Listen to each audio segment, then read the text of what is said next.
First, we're going to take a look at the new computer, which is running Windows 7. Just going to check to show that there is only the administrator account on this computer. You do not have to create any other user accounts. They would be transferred during the transfer process. When you're doing the transfer over the network, it's important to make sure that you have network connectivity. So we're going to attempt a little ping here. So I'm pinging the Windows XP computer from the Windows 7 computer. And we have success. Generally, if you don't have success doing this, one of the things you want to check is your firewall settings on either the XP or the Windows 7. Now, logging on as the XP user, this is the person who represents the user who has all the files stored on this computer. And once again, we're just going to do a ping test just to make sure that the XP computer can communicate with the Windows 7. And if you can ping in one direction, not the other, pretty well guaranteed it's going to be your firewall. Now, this XP computer is going to represent a computer that's been in use for a period of time. Now, this only has a few things set up on it. There's some internet favorites here. So just here's a story about somebody getting electrocuted by using an iPhone, and there's another one about a nice waterfall in British Columbia. And, these are just a couple of website favorites being created on the XP computer. Now, users would also want to save and bring across any files to the new computer. Here we see there's some pictures. Now, there's only a couple of pictures here, but this represents, what a user may have in many pictures. And we can see in their documents folder, they have a document here, once again representing all the documents they may have in their documents folder. But you can also take a look at a folder just on drive C in which the user also has documents. And we want to see that this will transfer as well. Now, the user has a map drive to a network location, and we can demo that this works. The user is able to connect to the map drive. Now, in order to do the EasyTransfer, you're going to have to be logged on as someone with administrative rights. So we're going to log off the regular user, the XP user, but the process is going to start on the Windows 7 computer. Now, the first thing that we want to do on the Windows 7 computer is we need to make a shared folder. We have to put some source files in this folder so that the XP computer can access these program files for the EasyTransfer. So just making a folder, calling it EasyTransfer, and in that folder, when we start to run the EasyTransfer program, we'll be able to transfer the files. One of the things to make sure, if you're going to use a shared folder in this way, that users need to have passwords. You can't connect to a share without users having passwords. So now starting the EasyTransfer process. You can see from the screen that there's a number of things that we can transfer over: files, pictures, settings. There's lots of things we can transfer over.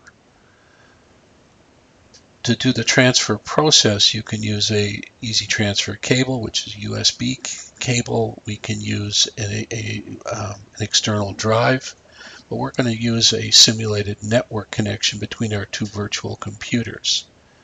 We identified this as the new computer and that we need to install the files on the old computer.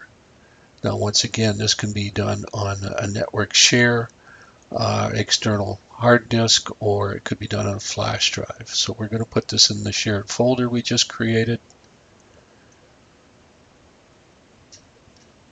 and quickly copies the files into that folder. Using EasyTransfer, it's generally just following the prompts, and it will step you through the process. So it now tells us that we need to go over to the old computer and carry on the process from the old computer for the next step. So once again, we have to have administrative privileges on XP in order to install the EasyTransfer program on the XP computer. So on the XP, we're going to connect to the Windows 7 computer. We're into the shared folder, and we're just going to install this on the Windows 7. I'm sorry, on the XP computer.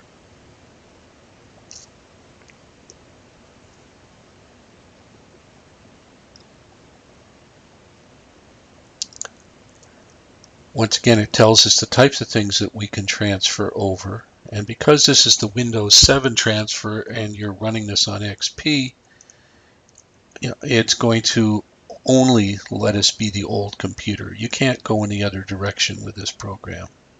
Down the bottom of this, you will see a number which represents the password we need to use in order to complete the transfer. So it's now telling us we need to go back to the Windows 7 and we need to input that number. So you should record it to make sure you have exactly the right number, and you have to put the hyphen in, and we're going to put that in, and it will then proceed with the transfer from the XP to the Windows 7.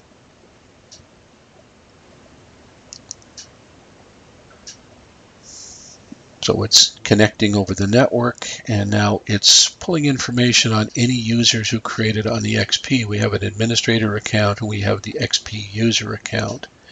It also brings across system settings. Now we don't want to transfer the administrator account, just the XP user account. And we can see there's also system settings that we can bring across. We click next, and it will once again make the connection, and it will start the transfer process. Now, obviously, there's only a few files on this computer that need to be transferred, so this whole process is only going to take just a few seconds to do. If you were doing this and someone had a large number of files, the process can take a considerable amount of time, but it's still a fairly easy way to do it as compared to downloading files onto our external disk and then bringing it across and doing it the other way. The other thing that we're going to bring across is the user account. So once it's done, we can get a report on the files that have been transferred, or we can see what's being transferred.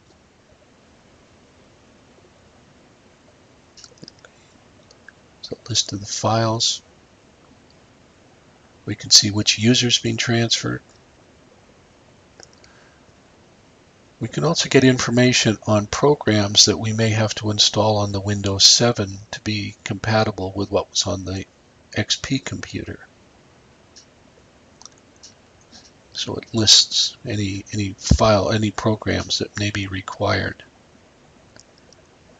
So at this point, to test our transfer, we're going to log off as the administrator on Windows 7, and we will log on as the XP user.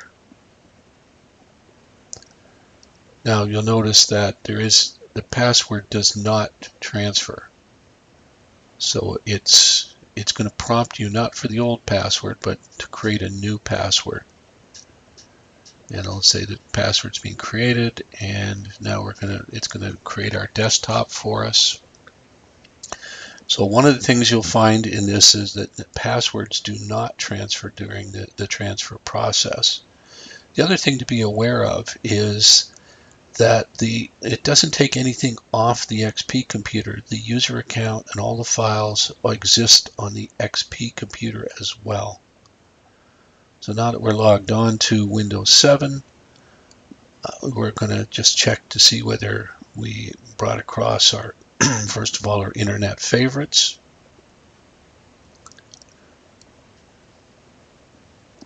And the first one is our our iPhone article. And the second one is our travel feature on the waterfall in British Columbia.